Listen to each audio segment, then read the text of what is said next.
Thanks for downloading this episode from Teachers Talk Radio. You can find the full schedule and listen back to all our shows at ttradio.org. Enjoy the podcast. Meet 2025 BET Award winner Kialo EDU, the 100% free tool for thoughtful, inclusive classroom discussion.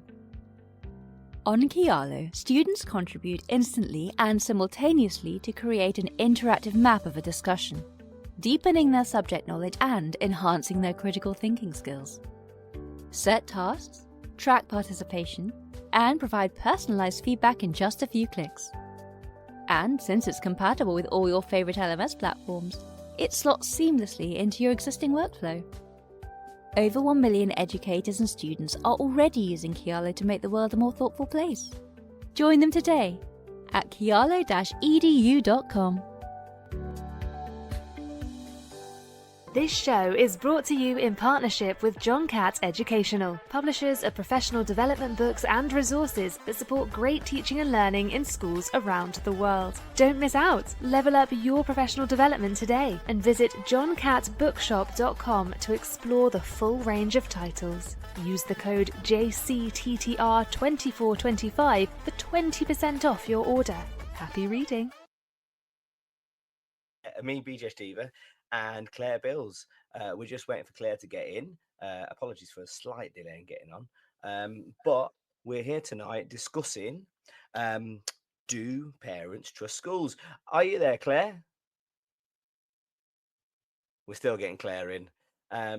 So we're going to look at this topic today. We're going to look at what's going on with parents and the relationship with schools. We're going to explore that idea of the breakdown in the social contract between home and school. We're going to look at attendance. We're going to look at Ofsted. We're going to look at all those things that people might be thinking about when they think about this question.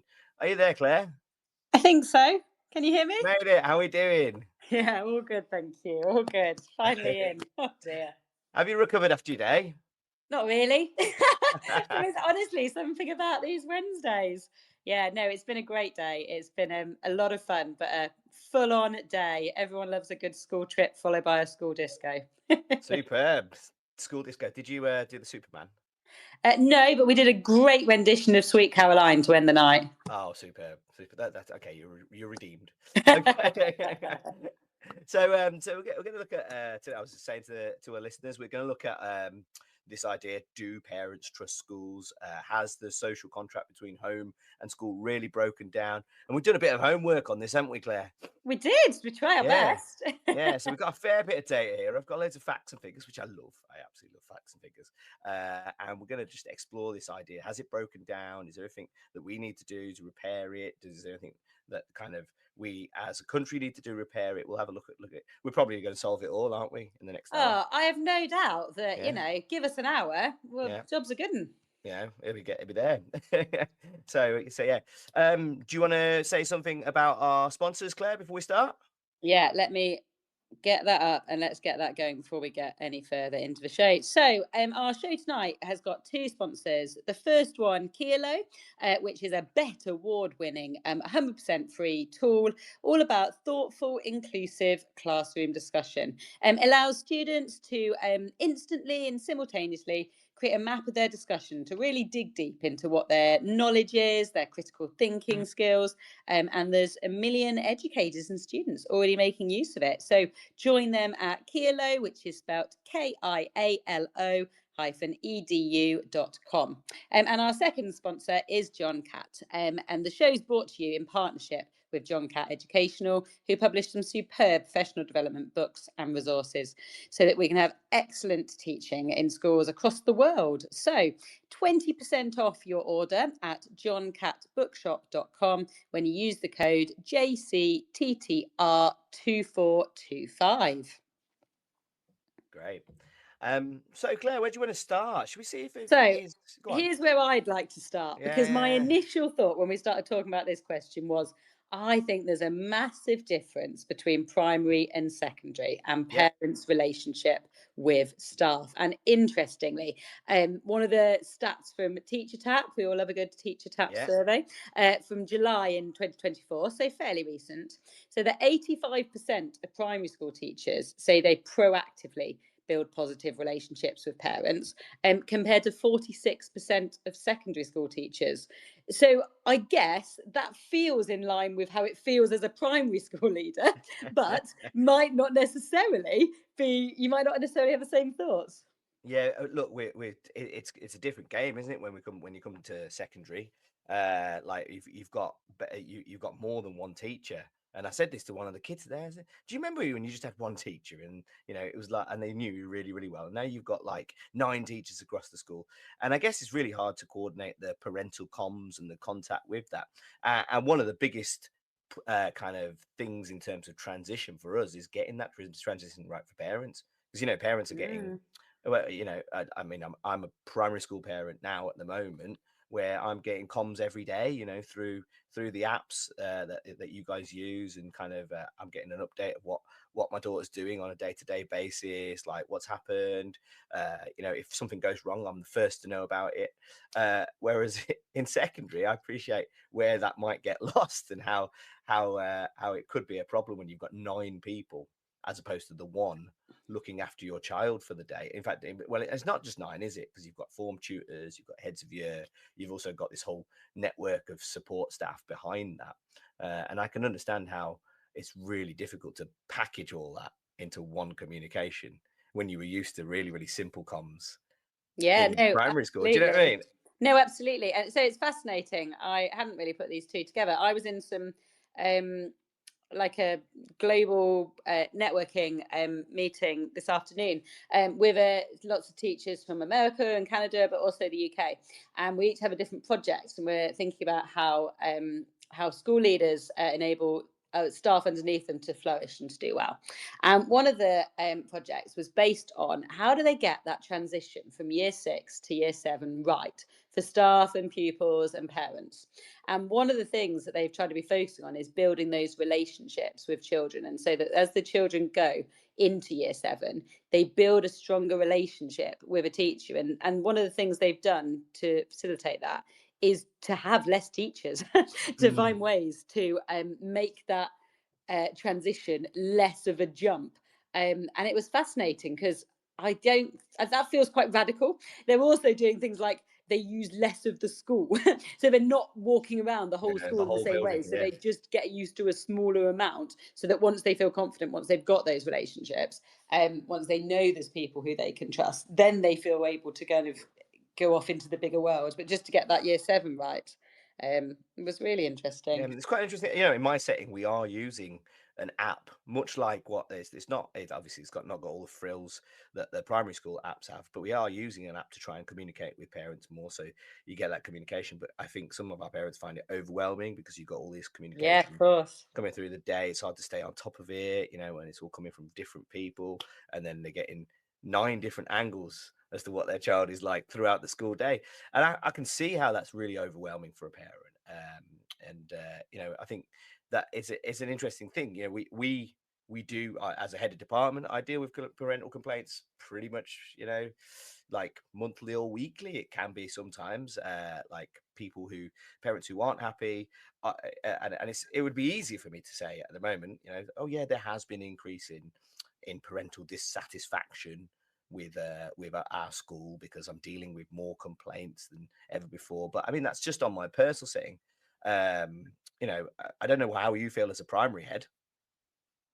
Yeah, I mean, you can go to the actual statistics again that there has Mm. been an increase in um, verbal abuse from parents year on year, from their records going back from 2019 all the way to 2023, both in primary and secondary. There clearly is um, an issue here in Yeah. terms of where parents are dissatisfied, and coming in and talking to staff, sometimes in helpful ways and sometimes perhaps in less helpful ways. And it's hard because you sometimes feel like, or I sometimes feel like, we are the agency on the ground when parents are unhappy about something, and it may be to do with something totally unrelated to Mm. what's going on, that we are the kind of face of all agencies, whether it's Yeah. mental health, whether Yeah. it's some child's special educational needs who requires extra support, or whatever it might be that they're frustrated with. We are the ones who know them, who know their child well, who see them every day. And I think we become quite safe. We invest a lot in primary, in building that Mm. relationship, because when you send your child to school for the first time, that's hard. Yeah. Like, for some parents, that's the first time they've left their child. So building that relationship with that parent is crucial, because they need to trust us. They need to trust that we're going to care for their child, who is the most precious thing in the world to them. And so we invest a lot. And then as they go through primary, sometimes it's getting that balance right between, yes, we are here and we want to support you, but you need to remember your child is one of 30 in a teacher's class, and that Yeah. ultimately that may mean they can't give them the same attention as you do one-on-one at home. Yeah. um So it's an interesting one. Okay, have you looked at the Ofsted complaints, the number of Ofsted complaints since before COVID compared to after COVID? oh no, go on, that's interesting. Right, guess, right? It starts, ready? Oh no. Okay, it starts at 10,300 in 2019, Pre-COVID. 2020. Pre-COVID. Yeah. What does it go up to in 22, 23? Has it doubled? Not quite, not Oh, quite. It's phew. not that bad, but it goes up to 14,900. Oh, So it goes up God. almost by 25%, right? So Yeah. we're going quite. So the Ofsted complaints have come up, right, since then, and this is what triggers Amanda Spielman to Mm, use that phrase, the breakdown of social contract between home and school. And I guess this is the background to why I'm asking this question. Do you know what I mean? Like mm. it's all to do with that phrase that she's come up with. And the first question I've put down is there really a problem with trust? Because then you go to the parent kind data, and actually you've got people saying, you've got the like most parents saying, oh yeah, well, my kid's quite happy at school. Do you know what I mean? When you look at the parent kind data, and actually the DFE parent pupil and learner voice data on the last survey said, like, 93% of primary school parents said their child was safe at school. It goes down to 83% in secondary. And then in terms of the enjoyment of school, and this is the one that kind of I was just like, my mind was blown. I was like, hang on a second, this doesn't make sense. In primary, 86% of parents said their child enjoyed school. And in secondary, 68% of parents said their children enjoyed school. And that's from a DFE pupil Yeah. learner voice, which, 68 sounds low, right? That does. Yeah, I agree. But I'll take that at secondary. Do you know what I mean? I'll take that at secondary. Of course, like, like, Well, it's I will hard, do. right? More than Like, 50%. yeah, the academic side of it does ramp up, and Yeah. you know, it's interesting. We've talked about teaching and learning a little bit before. It's not about making things fun for the sake of being fun, but I think in primary some of the content we cover can potentially be easy to make engaging. Does that make sense? Mm, Like, we can try and find ways to link different subjects together. For example, if you're doing a topic and you find a really good text about it in English, then actually you can learn loads about history or geography through that text that actually children find really engaging. yeah. And that's one of the benefits, I guess, of having the same teacher for all of those subjects, who can see those links and bring things together and make things exciting in a way that children go, oh, okay, right, and now I'm going to use that to create this, and bring. That's what primary should be about, in my mind, Yeah. bringing those things together so that children are continuing to grow their knowledge, but in a way that they go, yes, yeah. Like, so I'll give you the example. We've been at Southern Minster today. I learned loads about architecture because we had a really knowledgeable person showing us around the outside of the building, going, can you see those square bricks? Well, that's because when they built it, they had these kind of wooden scaffolding. And then when they took the scaffolding away, they had to fill them in. And, there's children there who I know will be soaking all of this up because they Yeah. love stuff like that. And they love hearing the kind of technical terms for things. And it's easy because we've done an RE come history come all sorts Yeah. trip there, Doing a big which trip. will Yeah. bring everything together. Yeah, I mean, just watching my daughter learn things, they're like You can tell why, like it's like a superpower. They learn a new superpower at primary. You know, like reading is. I've got this new Yeah. superpower now. I can just read stuff, and it's pretty cool. By the time you get to secondary, that kind of tails off, and part of our job is to try and push that a little bit more. But it becomes a challenge, and then when exams and assessments and stuff like that get involved, I can understand why a child might not enjoy school as much. But I mean, like nearly 70% of kids saying they enjoy secondary school is a bit of results. So that's parents saying that, Yeah. parents saying my child enjoys school. So there's clearly like some trust in what we're doing here. There is, but it's interesting. Like in the same parent kind survey, which I'm sure is the same one you've been looking at, 2024, only 3/4 of parents agree that every school day matters. And I get there's a bit of a slant there because they're talking about every school day attendance. Should you be allowed a day off to go on holiday and things? But 25% thinking that actually not every day of school matters is quite high. And I know that has increased certainly since the pandemic, because it also talks about a third of parents being more relaxed about attendance since the pandemic. So at least they recognise that. But I think these two things go in hand somehow.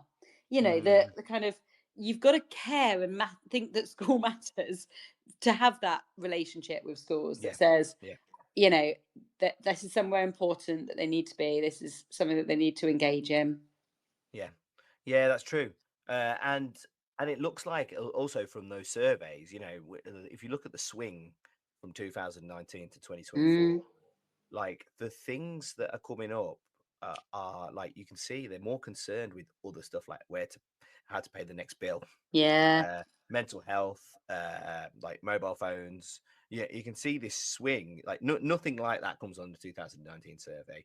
They're talking about how they kind of trust maths but don't trust, they trust schools but don't trust maths and stuff like that. But then by 2024, the survey is more swung towards, oh, how do you feel about mobile phones? How do you feel about, are you struggling to pay the bills? Are you struggling to think about where your next rent check's coming from and things like that?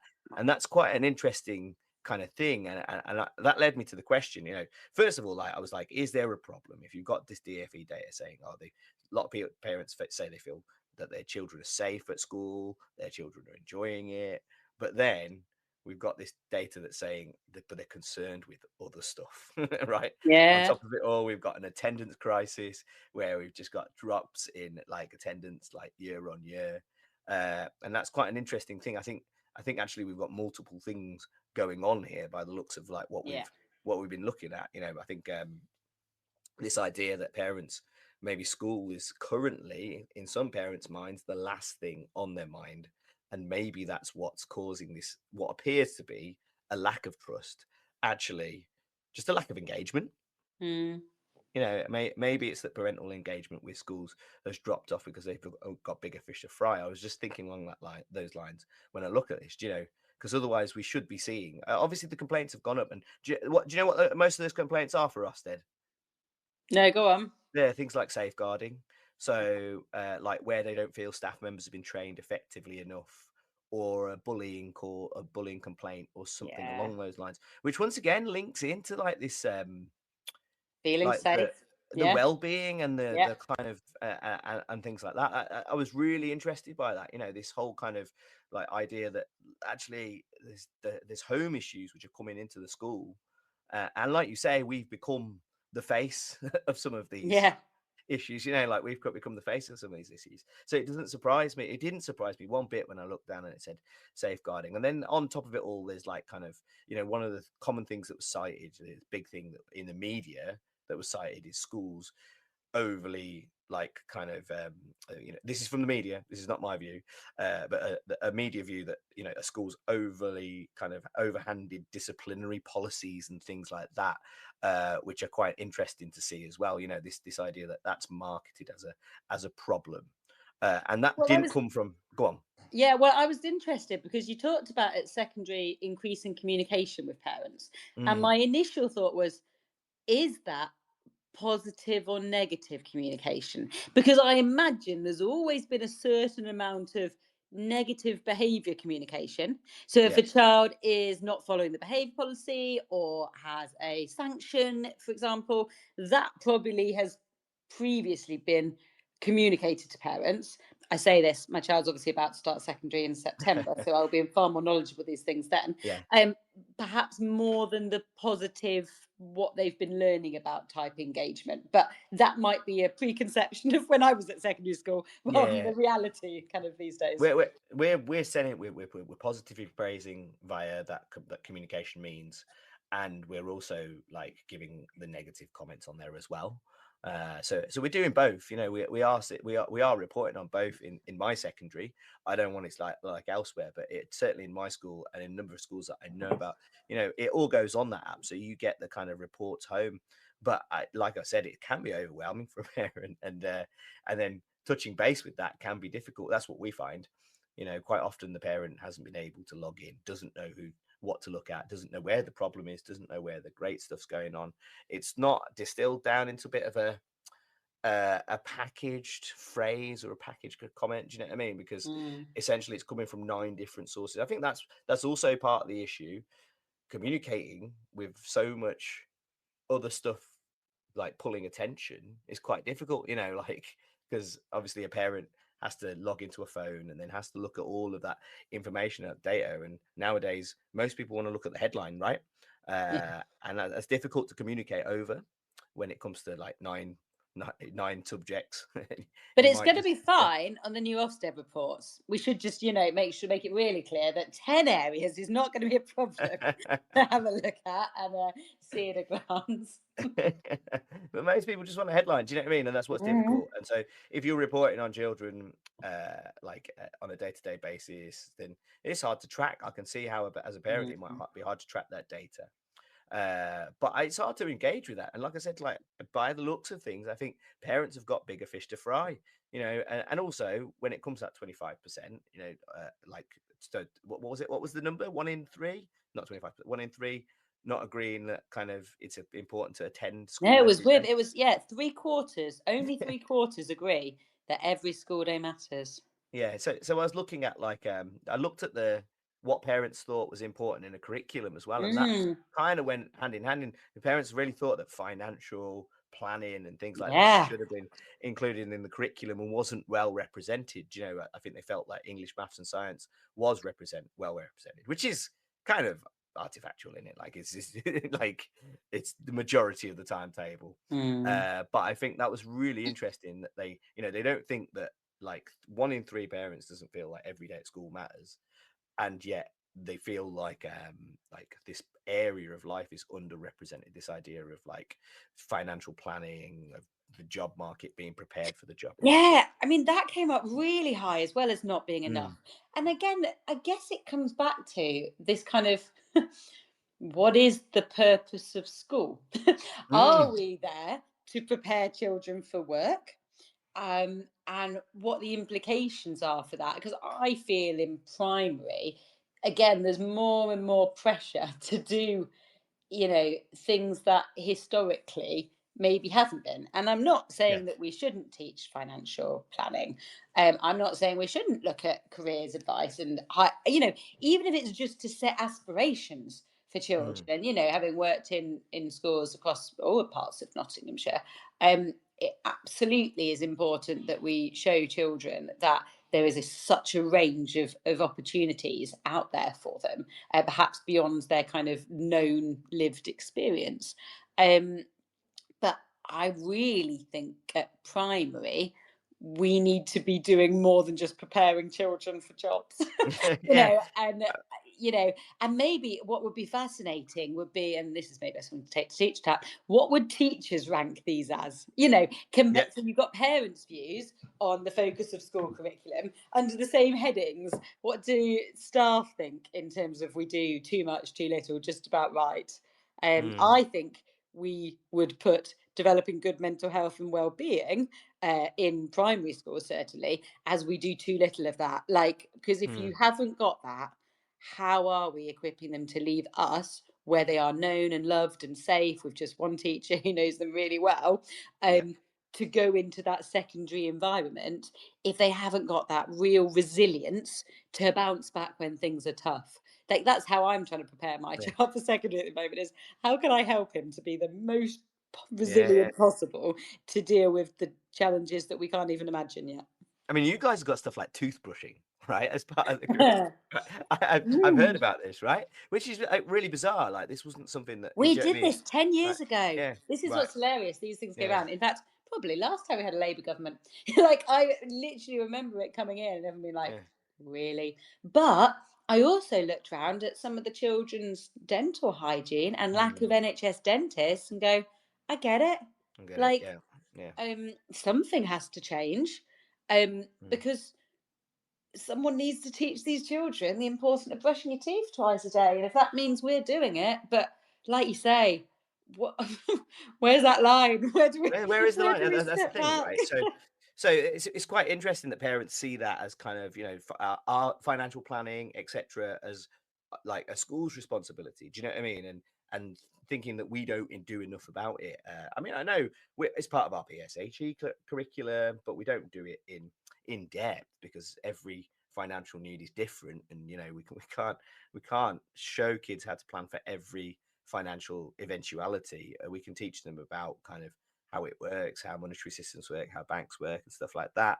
But also, we just, you might not have the curriculum time to go into that depth and detail.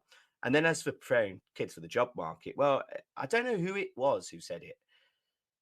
Can't remember. It was sort of a big name that said it. Someone who's really intelligent and had published loads of articles, and they said we don't know what the job market will be Yeah, in the future. absolutely. Do you know what I mean? So we don't know. Like 10 years ago or 15 years ago, when I started teaching, I didn't know that like a social media optimization um, manager or a technician would be a thing, right? I didn't know it was a big thing. I just thought Facebook was the thing that you messed around with your mates on, right? That was Yeah, when, let alone when AI. yeah, let alone AI. Forget about AI. I didn't even know there would be that role, right? Yeah, Social media optimization or Google search optimization. I didn't even know that thing existed, right? I didn't even know that was a thing, and then suddenly it becomes a job in the future. Quite a lucrative job as well if you yeah, do that. And quite a job where like it's got not a low entry bar, it's got a high entry bar, but like it's achievable. Do you know what I yeah, mean? yeah, Like, you yeah, can learn some programming, you can learn yeah, some optimization, and then you can go do that, right? I didn't even know that was a thing. So as a teacher and as a school, how were we in a position to predict that job would come onto the market and that we'd be preparing kids for the future, right? To do that job. And you never know with AI, you never know what the job market will look like. So, I mean, when it comes to if you want my perspective on it, like the curriculum prepares kids for jobs by just giving them as much knowledge as possible so that they yeah, can interact, just really, really good knowledge so that they can interact with whatever job comes up in the future that they would like. Like I use the opening doors analogy. Like you want all the doors open, right? And then you can walk through any of them, and if new doors open up, you're prepared to step through. So that's the way I think about it. So it's difficult, when parents ask us to do like training for jobs and like preparing them more for the job market, because knowledge is the preparation for the job market, isn't it? Like, like it's if you've got a fair bit of knowledge, then you're fairly adaptable when it comes to where you go and what you do. So it's difficult. It's really, really difficult. I don't know whether you can say, oh, this is today's job market, and then plan for that to be the job market, what, like 12 years, 13 years, 18 years down the line. I think it's a bit of a mug's game, that one. No, I think it's a really, really fair point. And I think there's some like tick box type stuff you can do. Like I remember looking at a science curriculum, and that every area of the science curriculum was linked to a job or a profession or somebody worked in it, an industry, just to try and bring those things closer together, which is fine, but it then takes quite a lot of time away from the core learning of the science Mm, knowledge that you really need them to get. Like, so ultimately in primary, as I'm sure in secondary, you have the national curriculum objectives that you really want those children to grasp, to have a sticky knowledge, to be able to then apply, to really understood, to be able to further that. And the more that you do on the other stuff around mm, that, the less time and opportunity you've got to make sure you're really confident in that. So everything's always a juggle, isn't it? Everything's mm, a conscious choice of what would that look like if I spent 15 minutes, 20 minutes, whatever percentage of my lesson looking at that over something else. I mean, there's quite an interesting philosophical perspective to this, right? Do we want our curriculum to say to a child, this experience that you're having here, like over your years at this institution, is just to like production line you Yeah. into productivity, right? Do you know what I mean? Like there's Yeah. a philosophical perspective to that, right? Like, is that what we want to say to kids? Like, that's the other side of it. Do you know what I mean? Obviously, you need to show them what is possible in the future because, like, the kids who don't know what's possible don't go do those things, right? So I'm not saying it's completely bad, but it is, you know, do we want to turn our schools into that? Like, this is like just factories for productivity, or do we want them to like really appreciate like the best of what has been said and thought and written? Do you know what I mean? Like Yeah. And it's a huge thing, isn't it? it's philosophical and it's historical, isn't it?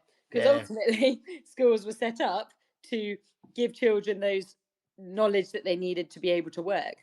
But it's interesting, isn't it? Because the developing skills that are useful outside of school, critical thinking, teamwork, also comes up equally kind of high, as in not done enough. Mm, Um, and actually, I do think there is definitely a case to be made for those kind of critical thinking skills, teamwork, something around the person, that it doesn't matter what the job you go into, whether it exists or not. Actually, if you're not able to work well as a team, if you're not able to mm, think independently and critically and be motivated as a person, you're going to struggle in the workplace. And yeah. and I think if we think about some of the potential issues, and you hear it in the media, don't you, still, around kind of the next generation and their attitude to work, and where how we um get the balance right between that work life balance, but also making sure that actually the jobs that need doing are done and done well. Mm, It requires people that have got those range of skills and life skills. And yeah, so I think there's definitely a case to be made for how does that side, which yeah. hasn't perhaps been the priority with the kind of knowledge push, Yeah. perhaps. Let, Um, let, right, let's do a hypothetical, right? So we swing the curriculum that way, right? We include more content on that, right? This curriculum reform that's been led at the moment, right, by Becky Francis, like it gets pushed in that direction. Does that 1 in 3 go down? You know, the 1 in 3 who say, "Oh yeah, it's all right to miss a day off school here and there, and it's not really that important." Yeah, I mean that's interesting, isn't it? What would the question really is, what would shift that? Mm, Because I hear you, like you saying, if every day of knowledge mattered, because actually what we need is children to have all of that knowledge, then you mm, miss one day, you've missed something really crucial which everyone else has got. If it's a softer skill, let's for want of a better phrase, yeah. do parents genuinely value that as much as they say they do, really? Because they might say we That's the do too crux, little isn't of it? it. Yeah, Yeah. yeah, But actually, if they knew that their child was missing a team building day or an activity when they yeah, were doing critical thinking in all of their lessons, would they be more likely to think, yeah, do you know what, actually that's a day when that doesn't matter as much? That's yeah. yeah, it's a kind of what we say we want and then what we're actually And then we valuing in got what we want, reality right? looking And like. then Yeah. yeah, and then look, the cost of a flight is cheaper on day X than day Y, and Yeah. yeah, and you're already struggling. You're already struggling, but you want to take your child on holiday, like that. Do you know what I mean? I don't know whether there's much in the way of curriculum that's gonna make you make the choice for the day which is more expensive, right? Like if you're in that position, Yes. Yeah. it's really difficult. So I think this is what we're seeing. I mean, like on the teaching perspective. So let's think. We've been talking about it from the parents' perspective so far, Mm, but I thought was really interesting was the teacher tap data on in May 2024 about 50% of teachers saying that parent relationships were a source of stress and unhappiness. mm. That's really interesting, like that, and that's an increase. That's a significant increase from like a few years ago, and I think that's really interesting. Like the teachers are finding these parent relationships quite challenging. Do you know what I mean? I think like we probably need to explore that, don't we? And why we're finding it quite challenging. I think we've already covered a little bit. Some of it could be to do with this idea that the challenges at home, we're becoming the face and Yeah. the port of call for all those challenges at home. What do you reckon? Yeah, no, I think when you are struggling, and sometimes parents struggling with children's behavior and attitudes and these things, they do then come to the face of school. But I think you're right, it's important to think, actually, as a teacher, how does it feel to be communicating with these parents? Because again, that's easier in primary, right? Like you've Yeah. got 30 parents to get to know and to develop a relationship with.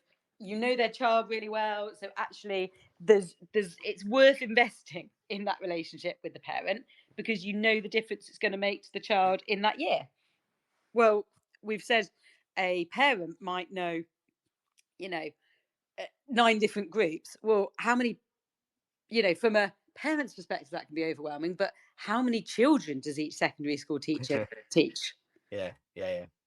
Yeah, so I've got 5 groups. That's how many I've got. So I have to manage those 5 groups. Some of those groups are year 11 groups and things like that. But I'm on the lower end of the load. Remember, as a head of department, so some people could have 6 groups. We had a position crazy last year with recruitment where some people had 8 groups, and that was really challenging to maintain all those parental relationships. And like I could ask a teacher to phone home about homework for classes as a head of department, and then go, oh my God, but that's like, that could be this many parents, and that could take me a couple of hours every night. Mm, So that's really difficult. And I can see how that becomes a source of stress and unhappiness. And sometimes, and I'm not gonna lie to you, like I said this to when we talked to when I talked to Khalil Rouse in September, we were talking about it, and I was talking to him about the fact that no one's ever, like, it's not part of your training how to deal with a parent. And I think like that came up on the surface as well. It's yeah. not part of if a parent communication goes wrong, you don't get taught how to deal with it. Like, it's not like one of the things you sit down and role play on a PGCE or part of your ECT program. Like, like you just have to deal with it and hope that next time's better, right? Which is really, I think, like, also part of the problem here. This idea that we as teachers, the game's changed, hasn't it? I think we've established that there's bigger issues, and we're becoming the face of those bigger issues, and parents are struggling at home, and sometimes we become the brunt end of that. Which and complaints are increasing and things like that. So, we'd be remiss to say that there's not a problem with parental trust in schools, and there's not a problem with parental engagement in schools, but I don't think the training's adapted to meet that need. No, and we need to, own that, right? Like, Mm, yeah, the teacher tab talked about 2/3 of primary teachers never had training on mm, managing parental relationships. Well, why not? Like, yeah, it is so important, and if we get it right, then it makes a massive difference to everyone's well-being, right? mm, Because if teachers have got good relationships with parents, then parents trust those teachers, and then they send their children into school every day, yeah, and yeah, the children hear the parents talking positively about their teachers. And generally, when things are working well, then we see the parents are happy, children are making progress, teachers are happy, yeah, and all goes well. If, however, you have teachers who struggle to build that relationship with a parent, you've had to have some difficult conversations, they're not going so well, then suddenly it twists. mm, And you've got parents who are concerned about how their child's getting on. They often parents with anxiety, because we know parents' mental health, in terms of just across society, adults' mental health has been hit in the same way that children's mental health has. Um, so they start to worry about sending their child, and if they're at all unsure, they'll do that, and they'll respond very quickly to something that they don't see to be done the right way, or how they would like it to be handled, or they don't feel they've had enough communication about it, and these things spiral very quickly and become big issues out of something that doesn't necessarily need to be. that big, and something that actually, if you had a different relationship with a parent or a stronger relationship with the teacher, wouldn't be so big an issue if you got that trust right. Yeah, yeah. So I look that I like we have to be fair to the ECF, the early career framework. I had to Mm. Google it. Sorry. So essentially, there is a section on effective relationships, but I'm not sure it's brought to life. And it does say ways to overcome potential barriers, but I mean, just in terms of my experience with ECTs at the moment, I'm not sure they're confident in that. Do you know what I mean?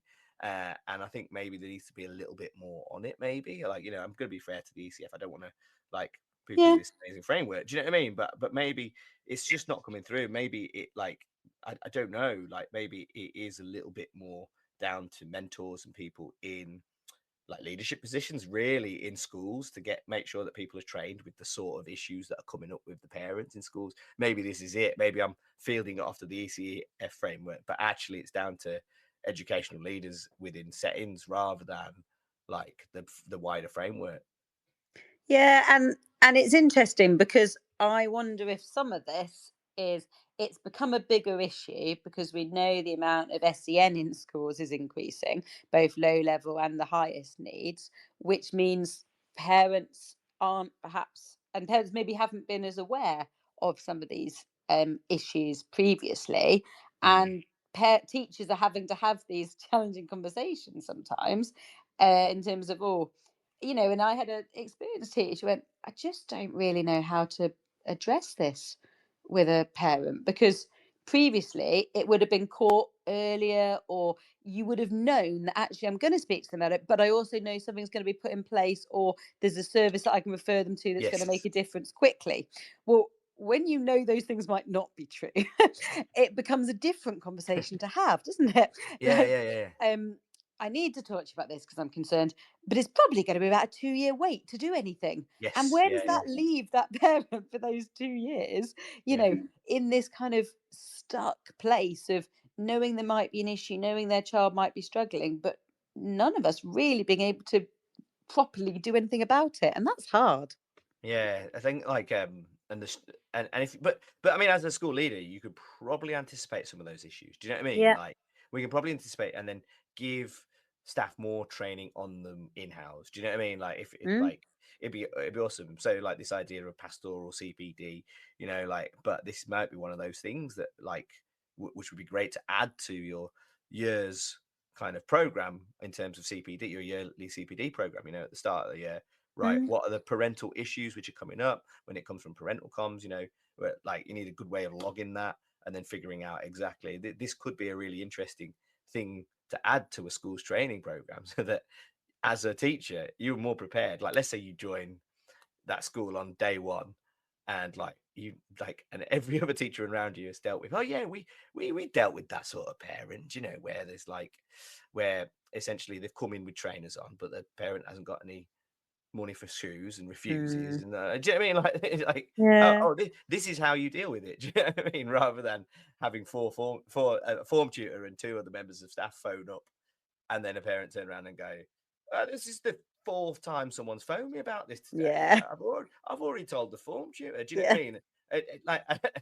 And I hold my hand up. I've been in that conversation, and you're like, what do you do? Where do you go in that Yeah. circumstance? Do you know what I mean? What happens in that situation? It's quite an interesting thing. Whereas if it's like maybe if we were able to kind of deal with that as a team and train around that, it might be a way of kind of pushing parental comms to be a bit more effective. I don't know whether it's something on school agendas in terms of CPD. I know other things are more important.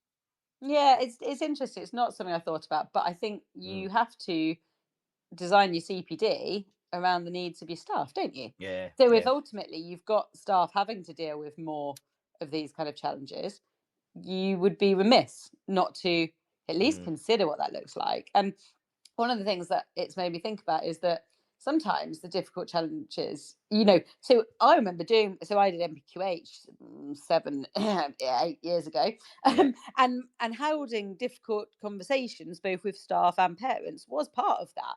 yeah. And so sometimes difficult conversations come up and your kind of gut goes, I could have that conversation and that's fine. Like, it wouldn't worry me. But I do second guess, what's a parent's perspective on that? Yeah. The moment a head teacher picks up the phone and says, I've just been speaking to X about this, whether that's a teacher or a child or whoever it is, I know that as a parent, they think that I don't know, seriousness of it, the expectation is raised, and there's not really much further you can go with that Yeah.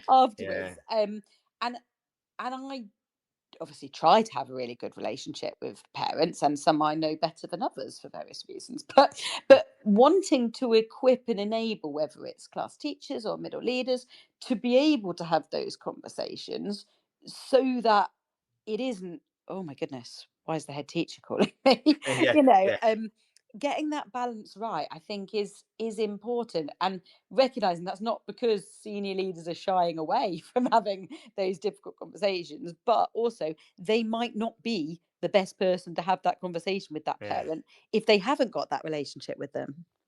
Yeah, I mean, look, there's clearly a problem in it because like 50% of people on that teacher tap kind of survey said that like parent relationships are a source of stress and unhappiness, which Mm, means they're struggling. They're struggling to deal with it. Do you know what I mean? Like, yeah. so there's clearly a need there, but yeah, like maybe it's something that we need to think about as a profession, like that contact and also I don't think we can shy away from the fact that like there's no money for external agencies and things like this, and we are becoming I don't think we can shy away from that. I think we like as our it's hard, isn't it? Like I know those things weren't our responsibility in the past, but I think this is part of it. Do you know what I mean? Like making sure that we can identify that need and build those relationships and be there for our communities. Mm. I think it's quite important. I don't know, but I'm not in a position of leadership higher than middle leadership. Do you know what I mean? But so I couldn't like I might be overstating my knowledge on this one. I don't know what you think about that. Whether we need to become that for parents, and whether it is acceptable, or whether it's just if we don't push back, we'll become everything. Well, and that's the crux of it. It's a bit like with school Mm, budgets. mm, If we all just start going through redundancies, they'll say, "Well, you can cope." yeah, But at what point do we go? No, we can't. We've not got enough money. We need these staff because our needs of our children mean that we will be letting them down if we don't have the support in place for them. Um, it is that fine balance between what can you do and what should you do. mm, And ultimately the issues are certainly at primary, and I think at secondary too, to be fair, in education generally, we find a way. you know if it means going and buying a coat for a child because they haven't got one, I'll go and buy one. yeah, If it means going out and sourcing shoes for someone because theirs have got a massive hole on and it's been a couple of days, we'll do that. If you they do it, haven't got yeah, breakfast, I've made toast for children. you yeah, know whatever the need of a child is, we bend over backwards because we hate the thought of a child being let down. But there is also some things that we are not equipped or skilled to be able to mm, manage. And, so it's interesting. I was having a really good conversation about, so the greatest need for SEND is around social, emotional, mental health. Well, actually, have I got that right? SCMH, is that right? Yeah. yeah, Um, Actually, the social and the emotional, that's for school, right? We can deal with and equip and support children with the social and the emotional challenges that they might face.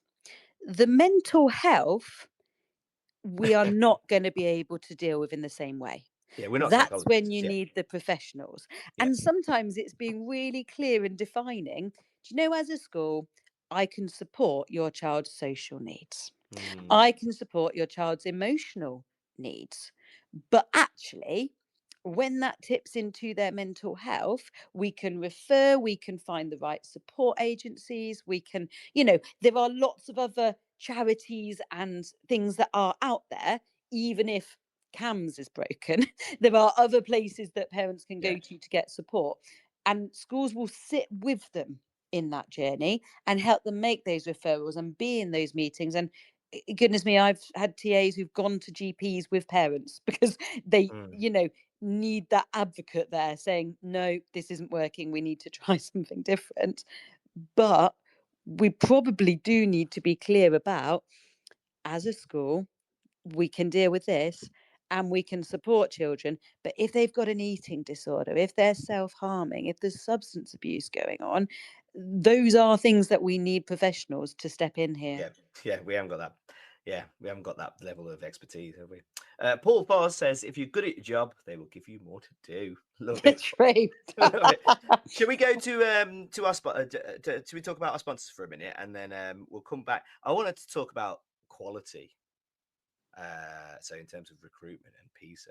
So should we do a Oh little gosh, right. Yeah, let me do sponsor the bit, and then sponsors and then let's give it a go. yeah, 10 So minutes. first sponsor is Kilo, who are a free tool to equip thoughtful, inclusive classroom discussion, helping children to really deepen their subject knowledge and critical thinking skills, which we've already talked about, being something that parents are keen for curriculums professionals to develop.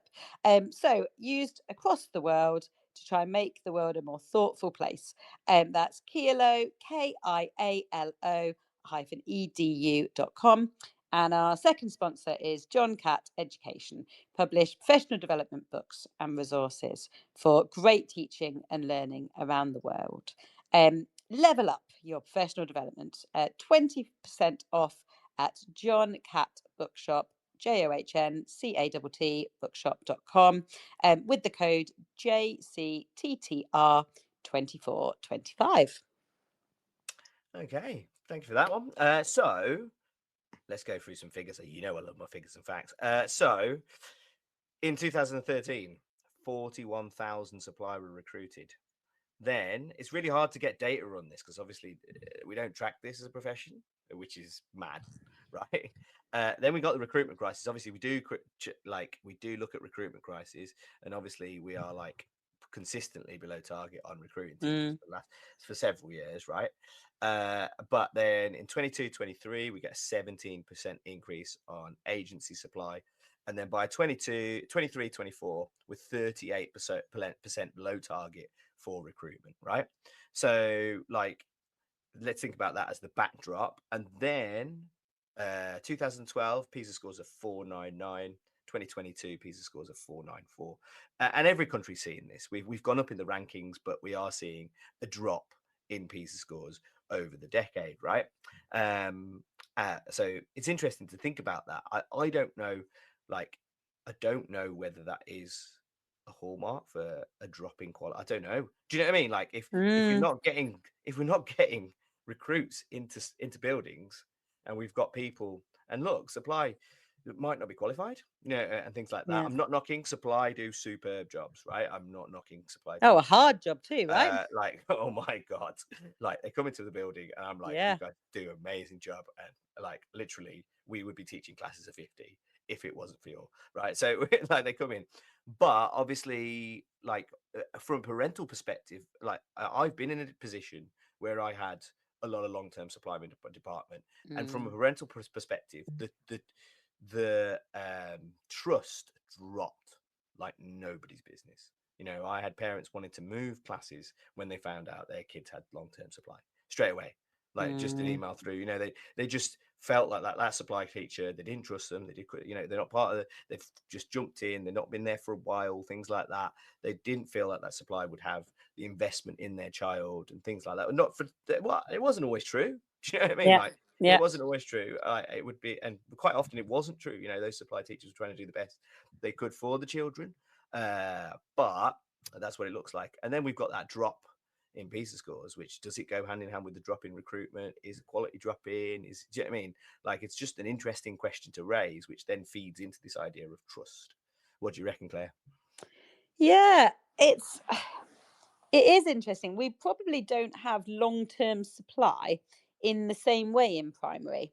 And I don't know if that's because of the recruitment. You might struggle to replace like a maternity or something like that, or someone leaves partway through a term, and you might put someone in for that term rather than entire something more longer term.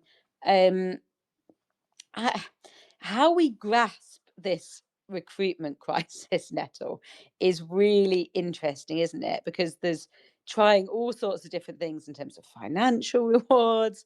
Yeah. Um, but I do agree, parent trust is never going to be as strong with someone who they don't see as a key member of staff, and that parent perspective of them is the same as children's perspective of them, and it kind of creates this vicious cycle, doesn't it? Mm. Because if you don't trust them or you don't respect them in the same way, and the children don't and the parents don't, then you don't have the same expectations Yeah. for what the learning's going to look like in that situation. And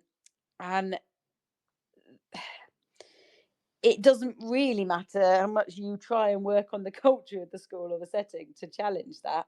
It is probably one of those things that, walking into a classroom and not being known already puts you on the back foot. Yep. Yep. Like when you go to a new school, you have to work hard to build that relationship, to build that trust, to build that respect from students and parents, because they're there to check you out ultimately and Mm. see, Yeah. do you do what you say you're going to do, and what does that look like? Can I trust you is really what they're asking in that. Yeah. Yeah. Yeah. Yeah. And you're never going to get that same push back in the same way if you are not there on a permanent contract or not a permanent member of staff. You're just there in a kind of temporary basis, um, versus someone who is there. And I guess the question really comes to, why is that person choosing to work as supply rather than applying for a vacancy? Yes. Yes. Ultimately, Yeah. and take how do we bridge that gap? Yeah. I mean, like, look, different people got different reasons, but it's really interesting. Like 17% increase on that agency Mm, supply spending, right? So we're I mean, like that's just going out of budgets, right? And you yeah. could, I mean, when I talk to heads of department from various locations, if I go to conferences and stuff like that, if they're from maths or science and even English now, uh, they go, yeah, are you fully staffed? Oh my goodness, yeah, I'm not. But do you know what I mean? Like, Yeah. it is unheard of to have a fully staffed department in some of these areas, which is like it's quite and it does pose quite a big challenge. And then you think about the parental engagement in schools, and then you think about actually some of these complaints as well. If someone isn't as invested because they're there for a short period of time and don't sometimes know some of the procedures and stuff like that, you can end up, I don't know whether that feeds the process. And then obviously, like with people who were there, like, look, everyone knows you want to work at that school where someone, I hate to say this is really morbid, but where someone has to die before you get a job there, right? Do you know what I mean? Because Yeah. there's like this consistency there.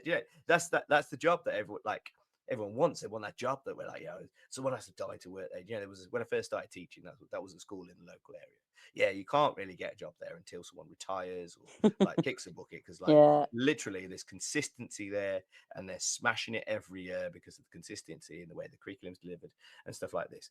And that takes a hit, doesn't it, when you've got like Mm. large amounts of this supply. So I don't know whether that is also something that is knocking parental trust, our recruitment crisis, the fact that you hear about it in papers, the fact that, do you know what I mean, like the fact that also quite the biggest headlines in terms of education that hit is the school that gives a detention for 2 pence for not having 2 pence, Yeah. or the school that gave a detention for a child for not getting 100% on the homework. And you just find that out, right? But you don't realize that there's a big context behind it, etc. I'm not sure whether stuff like that is also driving that reduction in trust, and parents becoming a little bit more disgruntled and less willing to engage with schools.